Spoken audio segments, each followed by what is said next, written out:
स्वागत है रिच भी बुक में। मैं हूं अंकित द्विवेदी। चलिए शुरू करते हैं। सोचो, एक छोटा सा फूल गमले में लगा हुआ, इतना हल्का कि तुम उसे हथेली पर रखकर देख सकते हो, और उसकी कीमत एक आलीशान हवेली, 2 घोड़ा गाड़ियां, 4 बैल, 12 भेड़ें, 1000 किलो पनीर और कई टन अनाज। अजीब लगता है, लेकिन ये कोई कहानी नहीं है, ये सच है। इतिहास का वो पल जब एक पूरा देश एक फूल के पीछे पागल हो गया था। लोग अपनी जमीनें बेच रहे थे, दुकानें गिरवी रख रहे थे, अपनी सालों की मेहनत एक ऐसे सपने पर लगा रहे थे जिसे उन्होंने कभी छुआ तक नहीं था, क्योंकि उन्हें यकीन था कि ये फूल उन्हें अमीर बना देगा। और फिर बिना किसी चेतावनी के एक दिन सब खत्म हो गया। रातों रात जो चीज कल तक लाखों की थी, वो अचानक बेकार हो गई। जिन हाथों में सपने थे, वही हाथ खाली रह गए। अब जरा रुककर खुद से एक सवाल पूछो, क्या ये सिर्फ पुराने जमाने की बात है, या ये आज भी हो रहा है, बस अलग रूप में? 2021 याद करो, कुछ ऐसे कॉइन्स जिनका कोई ठोस आधार नहीं था, लेकिन लोग अपनी जमा पूंजी तोड़कर उनमें पैसे डाल रहे थे। हर तरफ एक ही आवाज थी, ये ऊपर जाएगा, बहुत ऊपर जाएगा।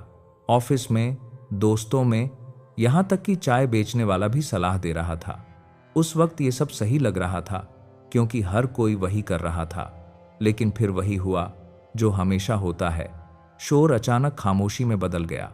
कीमतें गिरीं, और बहुत लोगों के लिए सिर्फ पैसा ही नहीं, भरोसा भी चला गया।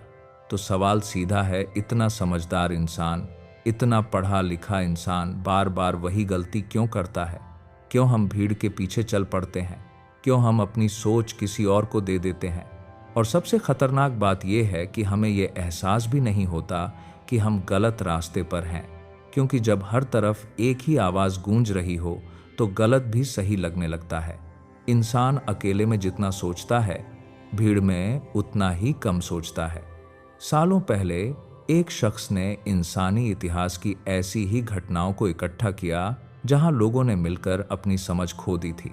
उसने एक बात कही जो आज भी उतनी ही सच्ची है। इंसान झुंड में पागल होता है और होश में धीरे धीरे आता है, एक एक करके। यही पैटर्न है। गलती हमेशा एक साथ होती है, लेकिन समझ कभी एक साथ वापस नहीं आती। वो धीरे धीरे लौटती है, जैसे अंधेरे कमरे में एक एक करके लाइट जलती है। तुमने स्कूल में वो पल जरूर देखा होगा। एक बच्चा हंसना शुरू करता है, फिर दूसरा, फिर तीसरा, और कुछ ही सेकंड में पूरी क्लास हंस रही होती है। किसी को पता नहीं क्यों हंस रहे हैं, लेकिन सब हंस रहे होते हैं। यही भीड़ है। यही असर लालच में भी होता है, डर में भी, गुस्से में भी। और यही असर हमें ऐसी गलतियां करवाता है जो हम अकेले कभी नहीं करते। अब चलो उस कहानी में चलते हैं जहां ये असर अपने सबसे खतरनाक रूप में सामने आया। 17वीं सदी का नेदरलैंड्स। उस समय ये दुनिया के सबसे अमीर देशों में गिना जाता था। व्यापार चरम पर था। जहाज दुनिया भर में जा रहे थे, और पैसा इतनी तेजी से घूम रहा था कि लोगों को लगने लगा था, अब कुछ भी मुमकिन है। इसी दौर में तुर्की से एक फूल आया, ट्यूलिप। रंग बिरंगा, अलग, खूबसूरत, ऐसा कि जिसने भी देखा बस देखता रह गया। शुरू में ये सिर्फ अमीर लोगों के बगीचों में था, एक तरह का दिखावा, एक पहचान, जैसे आज कोई महंगी चीज दिखाकर अपनी हैसियत दिखाता है। लेकिन धीरे धीरे लोगों ने एक और चीज नोटिस की, इस फूल की कीमत बढ़ रही है। आज जो सस्ता है वो कल महंगा हो रहा है। और यही वो पल था जहां कहानी ने मोड़ लिया। अब ट्यूलिप सिर्फ एक फूल नहीं रहा, वो एक मौका बन गया, जल्दी अमीर बनने का मौका। और जैसे ही ये सोच लोगों के दिमाग में बैठी, सब कुछ बदल गया। लोग खरीदने लगे, पहले कुछ, फिर बहुत सारे। जिसने पहले खरीदा था वो और खरीदने लगा, जिसने नहीं खरीदा था वो पीछे नहीं रहना चाहता था, और जिनके पास पैसे नहीं थे उन्होंने उधार लेकर खरीदना शुरू कर दिया। अब ये तर्क का नहीं, भावना का खेल था। लालच धीरे धीरे तर्क पर भारी पड़ रहा था, और इन 3 सालों में एक ट्यूलिप का बीज इतना महंगा हो गया कि उसकी कीमत 12 एकड़ जमीन के बराबर पहुंच गई। सोचो, एक बीज और उसके बदले 12 एकड़ जमीन। लोग अपनी जमीनें बेच रहे थे, कारीगर अपना काम छोड़ रहे थे, हर गली में ट्यूलिप का सौदा हो रहा था। यहां तक कि लोग ऐसे बीज खरीद रहे थे जो अभी जमीन के अंदर थे, ना उन्हें देखा गया था ना छुआ गया था, बस कागज पर सौदा हो रहा था, उम्मीद के भरोसे। और यही वो पल होता है जहां भीड़ पूरी तरह जीत जाती है, क्योंकि अब लोग सच नहीं देख रहे होते, वो सिर्फ वही देख रहे होते हैं जो वो देखना चाहते हैं। उन्हें लगता है कि ये हमेशा चलेगा, कि ये कभी खत्म नहीं होगा। लेकिन इतिहास बार बार एक ही बात सिखाता है, जब कोई चीज बिना वजह बहुत तेजी से ऊपर जाती है तो उसके गिरने की आवाज बहुत दूर तक जाती है। ट्यूलिप की कहानी खत्म हुई, लेकिन उससे जो सीख मिलनी चाहिए थी वो इंसान ने नहीं ली। इतिहास आगे बढ़ा, जमाना बदला, जगह बदली, लेकिन इंसान का व्यवहार नहीं बदला। कुछ साल बाद वही खेल फिर शुरू हुआ, इस बार और बड़े स्तर पर, और इस बार सिर्फ आम लोग नहीं बल्कि सरकारें भी इसमें शामिल थीं। 18वीं सदी की शुरुआत में यूरोप के दो बड़े देश, इंग्लैंड और फ्रांस, दोनों एक ही समस्या से जूझ रहे थे। खजाना खाली था, लगातार युद्धों ने सरकारों को कर्ज में डुबो दिया था, और अब उन्हें किसी ऐसे जादुई हल की तलाश थी जो सब ठीक कर दे, बिना दर्द के, बिना इंतजार के। यहीं पर कहानी में एक नया किरदार आता है, एक ऐसा आदमी जो शब्दों से सपने बुन सकता था। उसने फ्रांस की सरकार के सामने एक योजना रखी, एक कंपनी बनाई जाए। उसने कहा, जो दूर, बहुत दूर मिसिसिपी नदी के आसपास व्यापार करेगी। वहां सोना है, चांदी है, अनगिनत दौलत है। लोगों से पैसा लो, उन्हें हिस्सेदारी दो और सरकार का कर्ज खत्म कर दो। सुनने में सब कुछ परफेक्ट था, इतना परफेक्ट कि किसी ने यह नहीं पूछा कि क्या यह सच भी है। लोगों ने निवेश करना शुरू किया। शुरुआत में दाम कम थे, फिर धीरे धीरे बढ़ने लगे, और जैसे ही बढ़े वैसे ही लोगों का भरोसा भी बढ़ा। अगर कीमत बढ़ रही है तो मतलब कुछ तो सही हो रहा है, यही सोच थी। कुछ ही समय में वो हिस्से जो कुछ 100 में मिलते थे, हजारों में बिकने लगे। पेरिस की गलियों में भीड़ उमड़ने लगी। लोग घंटों खड़े रहते सिर्फ इसलिए कि उन्हें उस कंपनी का एक छोटा सा हिस्सा मिल जाए। अजीब नज़ारे बनने लगे। नौकर अमीर बन रहे थे, कारीगर अपने काम छोड़कर इस खेल में उतर रहे थे, और जिनके पास कुछ नहीं था वो उधार लेकर भी इसमें कूद रहे थे। ऐसा लग रहा था जैसे पैसा बनाना अब मेहनत का नहीं, मौके का खेल हो गया है। लेकिन इस पूरे सपने में एक खामोशी थी, एक सच्चाई जो कोई सुनना नहीं चाहता था। जिस जमीन की बात हो रही थी, जहां सोने चांदी के खजाने होने का दावा किया जा रहा था, वहां असल में कुछ भी नहीं था। ना सोना, ना चांदी, बस दलदल, बीमारियां और एक कठोर सच्चाई। लेकिन जब भीड़ किसी कहानी पर यकीन कर लेती है तो सच्चाई की आवाज बहुत धीमी हो जाती है। फिर एक दिन किसी ने सवाल पूछ लिया, अगर इतना सोना है तो दिखता क्यों नहीं? और यही एक सवाल था जिसने पूरे ढांचे को हिला दिया। भरोसा जो इतने समय से ऊपर चढ़ रहा था, अचानक टूटने लगा। लोग बेचने लगे, लेकिन अब खरीदने वाला कोई नहीं था। कीमतें गिरने लगीं, धीरे धीरे नहीं, तेजी से, जैसे किसी ने जमीन खींच ली हो। जो हिस्से कल तक हजारों के थे, वो देखते ही देखते सैकड़ों में आ गए, और फिर उससे भी नीचे। लोगों ने अपनी जिंदगी की कमाई खो दी, और जिसने ये सपना बेचा था वो गायब हो गया। पीछे रह गए सिर्फ सवाल और टूटे हुए लोग। लेकिन कहानी यहीं खत्म नहीं होती। इसी समय इंग्लैंड में भी कुछ वैसा ही चल रहा था। एक और कंपनी, एक और वादा, एक और सपना। कहा गया कि ये कंपनी दक्षिण अमेरिका में व्यापार करेगी और सबको अमीर बना देगी। सरकार ने समर्थन दिया, बड़े लोगों ने निवेश किया, और फिर वही हुआ जो हमेशा होता है, कीमतें बढ़ने लगीं। और जब कीमतें बढ़ती हैं तो तर्क पीछे छूट जाता है। लोग सिर्फ एक चीज देखते हैं, मुनाफा। जनवरी में जो हिस्सा कुछ 100 का था, कुछ ही महीनों में वो 1000 के पार चला गया। हर कोई इसमें शामिल होना चाहता था। ऐसा लग रहा था जैसे अगर तुमने इसमें पैसा नहीं लगाया तो तुम कुछ खो रहे हो। यहाँ तक कि उस समय के सबसे महान दिमागों में से एक आइजैक न्यूटन भी इस खेल से खुद को बचा नहीं पाए। उन्होंने भी निवेश किया और जब बुलबुला फूटा तो उन्होंने भी बहुत कुछ खो दिया। बाद में उन्होंने एक बात कही जो आज भी गूंजती है, मैं तारों की चाल का हिसाब लगा सकता हूँ लेकिन इंसानों की पागलपन का नहीं। ये सिर्फ एक लाइन नहीं है, ये पूरी सच्चाई है। क्योंकि इंसान जब अकेला होता है तो वो सोच सकता है, लेकिन जब वो भीड़ में होता है तो वो महसूस करता है, और भावनाएं तर्क से कहीं तेज भागती हैं। इंग्लैंड में भी वही हुआ, कीमतें गिरीं, भरोसा टूटा और लाखों लोग बर्बाद हो गए। लेकिन सबसे दिलचस्प बात यह है कि उस समय सिर्फ एक या दो कंपनियां नहीं थीं। जैसे ही लोगों ने देखा कि बिना कुछ किए पैसा बन रहा है, वैसे ही सैकड़ों नई कंपनियां खुलने लगीं। कुछ ने दावा किया कि वो समुद्र से सोना निकालेंगी, कुछ ने कहा कि वो ऐसी मशीन बनाएंगी जो कभी बंद नहीं होगी, और एक कंपनी तो ऐसी भी थी जिसने साफ लिखा, हम क्या करते हैं ये नहीं बता सकते, लेकिन यकीन रखो फायदा होगा। और लोगों ने उसमें भी पैसा लगाया। क्यों? क्योंकि उस वक्त सवाल पूछना मुश्किल था और भीड़ के साथ बहना आसान। फिर वही हुआ जो हमेशा होता है, सच धीरे धीरे सामने आया, और जब आया तो बहुत देर हो चुकी थी। जिन लोगों ने खेल बनाया था वो पहले ही बाहर निकल चुके थे, और जो आखिर में आए थे वो सबसे ज्यादा नुकसान में रहे। अगर ध्यान से देखो तो हर बार एक ही पैटर्न सामने आता है। पहले एक चमकदार आइडिया आता है, फिर शुरुआत में कुछ लोग फायदा कमाते हैं, ये फायदा दूसरों को खींचता है और धीरे धीरे भीड़ बन जाती है। कीमतें असलियत से बहुत ऊपर चली जाती हैं, और फिर एक छोटा सा सवाल, एक छोटा सा डर सब कुछ गिरा देता है। ये पैटर्न नया नहीं है, ये सदियों पुराना है। बस चेहरे बदलते रहते हैं, तरीके बदलते रहते हैं, लेकिन खेल वही रहता है।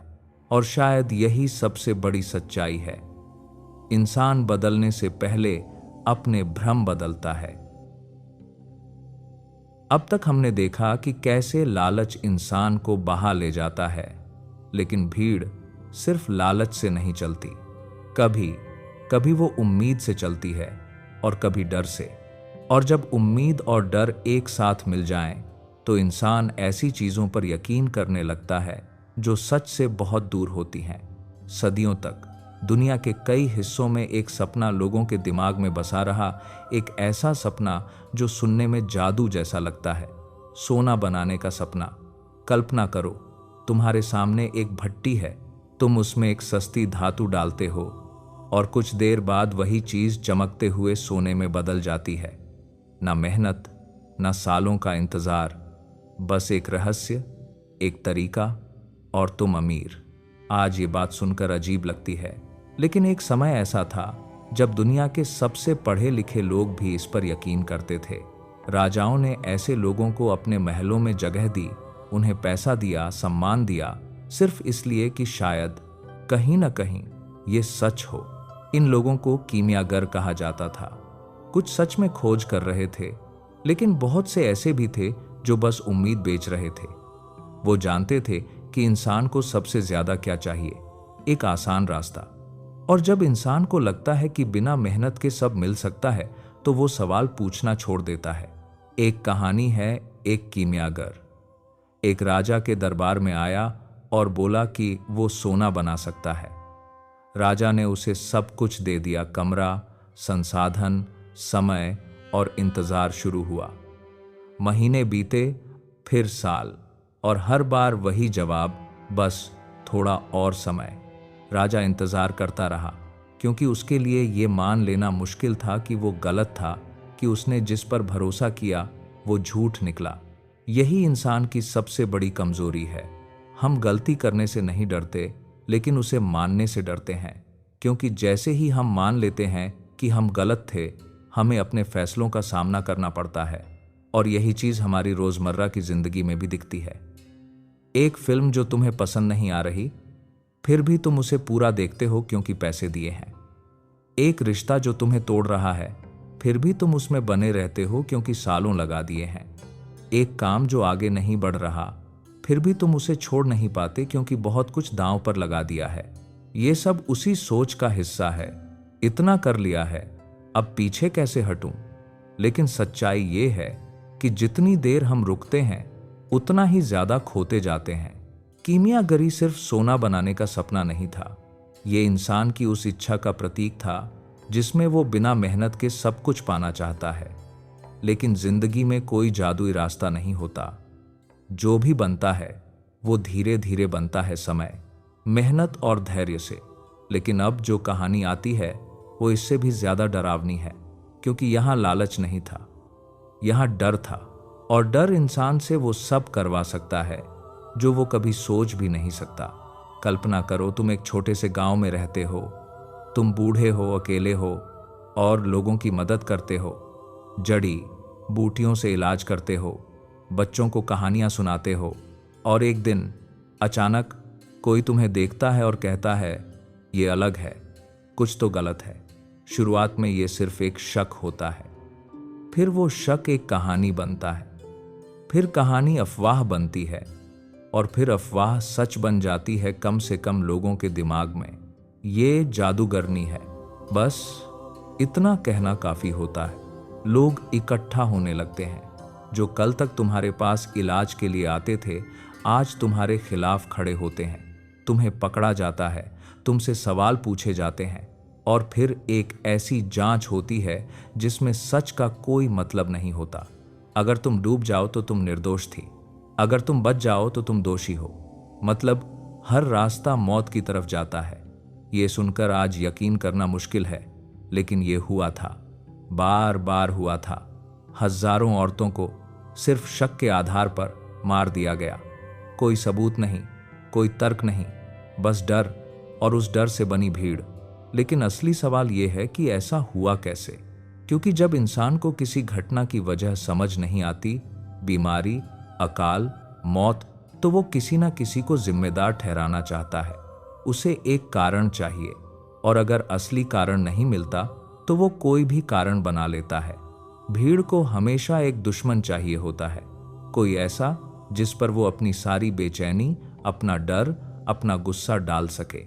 और जो सबसे अलग होता है, जो सबसे कमजोर होता है, वही सबसे आसान निशाना बनता है। ये सिर्फ इतिहास नहीं है, ये आज भी हो रहा है। आज अफवाहें तेजी से फैलती हैं। एक मैसेज, एक वीडियो और कुछ ही मिनटों में हजारों लोग उसे सच मान लेते हैं। कोई जांच नहीं, कोई सवाल नहीं, बस भरोसा, क्योंकि सब मान रहे हैं। और फिर भीड़ फैसला करती है, बिना सुने, बिना समझे। यही सबसे खतरनाक चीज है। भीड़ में हर इंसान खुद को सही समझता है। कोई नहीं सोचता कि शायद मैं गलत हूं, क्योंकि जब चारों तरफ एक ही बात गूंज रही हो तो अपने दिमाग की आवाज बहुत धीमी लगने लगती है। तो इन दोनों कहानियों में क्या समान है? एक में लोग सोना बनाने के सपने के पीछे भाग रहे थे, दूसरे में लोग डर के कारण दूसरों को मिटा रहे थे। लेकिन दोनों में एक चीज समान थी, इंसान ने सोचना छोड़ दिया था। और जब इंसान सोचना छोड़ देता है तो भीड़ सोचने लगती है उसके लिए। और भीड़ कभी नहीं सोचती, वो सिर्फ प्रतिक्रिया देती है। अब तक हमने लालच देखा, डर देखा, लेकिन एक और ताकत है जो इन दोनों से भी ज्यादा गहरी है, विश्वास। क्योंकि लालच तुम्हें खींचता है, डर तुम्हें धकेलता है, लेकिन विश्वास तुम्हें चलाता है बिना सवाल किए। मध्ययुगीन यूरोप में एक आवाज उठी, पवित्र भूमि को मुक्त करो। ये सिर्फ एक नारा नहीं था, ये एक भावना थी। और भावनाएं जब भीड़ में बदलती हैं तो वो दिशा नहीं देखती, सिर्फ गति देखती हैं। लाखों लोग उठ खड़े हुए, किसान, मजदूर, बूढ़े, बच्चे, सबने अपने घर छोड़े, अपने परिवार छोड़े, अपनी जिंदगी पीछे छोड़ दी और निकल पड़े एक ऐसे सफर पर जिसका अंत उन्हें खुद भी नहीं पता था। सोचो, उस पल को महसूस करो जब कोई अपने घर का दरवाजा आखिरी बार बंद करता है, ये सोचकर कि शायद वो कभी वापस नहीं आएगा। ये फैसला तर्क से नहीं लिया जाता, ये भीड़ के भरोसे लिया जाता है। और यही सबसे खतरनाक है, क्योंकि जब इंसान भीड़ पर भरोसा करने लगता है तब वो खुद पर भरोसा करना छोड़ देता है। यही वजह थी कि लोग चलते गए, रास्ते में भूख थी, बीमारी थी, मौत थी, लेकिन कदम नहीं रुके, क्योंकि जब तुम्हारे आसपास हजारों लोग एक ही दिशा में जा रहे हों तो रुकना गलत लगने लगता है। एक बार तो बच्चों को भी भेज दिया गया, मासूम बच्चे जिन्हें बताया गया कि उनकी सच्चाई चमत्कार कर देगी। लेकिन दुनिया चमत्कारों पर नहीं चलती, वो हकीकत पर चलती है, और हकीकत ने उन बच्चों को नहीं बख्शा। कुछ रास्ते में ही खत्म हो गए और कुछ को बेच दिया गया। अब खुद से पूछो, ये विश्वास था या विश्वास के नाम पर अंधापन? सच ये है कि विश्वास खुद में कभी गलत नहीं होता। वो इंसान को टूटने से बचाता है, मुश्किल वक्त में खड़ा रखता है। लेकिन जब वही विश्वास सवाल पूछना बंद कर दे, जब वो आंखें बंद करके चलने लगे, तब वो ताकत नहीं रहता, वो खतरा बन जाता है। और ये सिर्फ इतिहास की बात नहीं है। आज भी लोग दूसरों की आस्था का इस्तेमाल करते हैं, कोई पैसे के लिए, कोई ताकत के लिए, कोई अपने असर को बढ़ाने के लिए। और लोग मानते क्यों हैं? क्योंकि उन्हें लगता है कि इतने लोग गलत नहीं हो सकते। लेकिन सच्चाई ये है, भीड़ कभी भी सच की गारंटी नहीं होती, वो सिर्फ आवाज की गारंटी होती है। इंसान की एक और गहरी इच्छा है भविष्य को जानने की। उसे ये जानना होता है कि आगे क्या होगा, ताकि उसे डर ना लगे। और जो कोई भी ये कह दे कि मुझे पता है आगे क्या होगा, हम उसकी तरफ खिंच जाते हैं। इतिहास में कई बार ऐसा हुआ है जब किसी ने कहा इस दिन दुनिया खत्म हो जाएगी, और लोगों ने सच मान लिया। उन्होंने अपना सब कुछ बेच दिया, क्योंकि उन्हें लगा कि अब इसकी जरूरत नहीं पड़ेगी। लेकिन अगली सुबह सूरज फिर उगा, और उस रोशनी में सबसे ज्यादा दर्द उन लोगों को हुआ जिन्होंने अपना सब कुछ खो दिया था, सिर्फ इसलिए कि उन्होंने सोचना बंद कर दिया था। अगर इन सभी कहानियों को एक साथ देखो तो एक पैटर्न साफ दिखाई देता है। भीड़ इंसान से उसका मैं छीन लेती है। जब तुम भीड़ में होते हो तो तुम्हारी सोच धीमी हो जाती है और भावनाएं तेज। तुम दूसरों को देखकर फैसला लेने लगते हो। अगर सब भाग रहे हैं तो तुम भी भागते हो, अगर सब चिल्ला रहे हैं तो तुम भी चिल्लाते हो। और धीरे धीरे तुम ये भूल जाते हो कि तुम्हारा अपना दिमाग भी है। यही वजह है कि भीड़ में सही और गलत का फर्क धुंधला हो जाता है। और फिर आते हैं वो लोग जिनकी आवाज सबसे ऊंची होती है, नेता, मशहूर चेहरे, प्रभावशाली लोग। जब वो कुछ कहते हैं तो भीड़ उसे सच मान लेती है, क्योंकि भीड़ को दिशा चाहिए होती है, और जो सबसे तेज बोलता है वही दिशा तय कर देता है। लेकिन इतिहास गवाह है, भीड़ को दिशा देने वाले लोग हमेशा सही नहीं होते। अब जरा आज की दुनिया को देखो। आज भीड़ पहले से ज्यादा ताकतवर है, क्योंकि अब उसके पास इंटरनेट है। पहले एक अफवाह को फैलने में दिन लगते थे, अब कुछ सेकंड लगते हैं। एक मैसेज, एक वीडियो, और लाखों लोग उसे सच मान लेते हैं। लोग निवेश कर रहे हैं क्योंकि ट्रेंड चल रहा है। लोग राय बना रहे हैं क्योंकि सब यही बोल रहे हैं। लोग दूसरों को जज कर रहे हैं क्योंकि इंटरनेट ने फैसला दे दिया। और सबसे खतरनाक बात, सच्चाई अब सबसे धीमी चीज बन गई है, क्योंकि सच्चाई को समझने में समय लगता है और भीड़ के पास समय नहीं होता। तो क्या इसका मतलब ये है कि हम भीड़ से बच नहीं सकते? नहीं, भीड़ हमेशा रहेगी, लेकिन तुम्हारा फैसला ये है कि तुम उसमें बहोगे या उसके बीच खड़े रहोगे। जब तुम्हारे दिमाग में ये आए कि सब कर रहे हैं तो मैं भी कर लूं, यही वो पल है जहां तुम्हारी असली परीक्षा शुरू होती है, क्योंकि ये तुम्हारा फैसला नहीं है, ये भीड़ का असर है। जब कुछ बहुत आसान लगे, बहुत अच्छा लगे, बिना जोखिम के फायदा लगे, तो समझ लो कि कहानी पूरी नहीं है। जब तुम्हारे आसपास के लोग बिना सोचे फैसले ले रहे हों तो तुम्हें और सावधान हो जाना चाहिए। और सबसे जरूरी, रुकना सीखो। रुकना और सोचना। एक मैसेज आए तो तुरंत मत भेजो, एक खबर आए तो तुरंत मत मानो, एक मौका मिले तो तुरंत मत कूदो। ये छोटा सा रुकना ही तुम्हें बाकी लोगों से अलग करता है। और अब आखिरी बात, इतिहास हमें डराने के लिए नहीं है, हमें जगाने के लिए है। हर दौर में भीड़ रही है, हर दौर में गलतियां हुई हैं, लेकिन हर दौर में कुछ लोग ऐसे भी रहे हैं जिन्होंने रुककर सोचा, और वही लोग फर्क लेकर आए। वो कोई सुपर हीरो नहीं थे, वो बस ऐसे लोग थे जिन्होंने एक फैसला लिया कि वो भीड़ के साथ नहीं बहेंगे। तो अगली बार जब तुम किसी भीड़ का हिस्सा बनो, चाहे वो सोशल मीडिया हो, पैसा हो या कोई विचार, एक पल के लिए खुद से पूछना, क्या मैं सच में सोच रहा हूँ या सिर्फ दूसरों की आवाज़ को अपना मान रहा हूँ? क्योंकि उसी सवाल का जवाब तय करेगा कि तुम अपनी जिंदगी खुद जी रहे हो या सिर्फ भीड़ की कहानी का एक हिस्सा हो। जाने से पहले बस एक पल रुककर सोचिए, आज आपने क्या सुना, क्योंकि कई बार एक छोटा सा विचार भी हमारी पूरी जिंदगी बदल देता है। अगर आज की बातों ने आपको थोड़ा भी अलग सोचने पर मजबूर किया तो इस पॉडकास्ट की कोशिश पूरी हुई। मेरा नाम है अंकित द्विवेदी और फिर मिलते हैं अगली बार।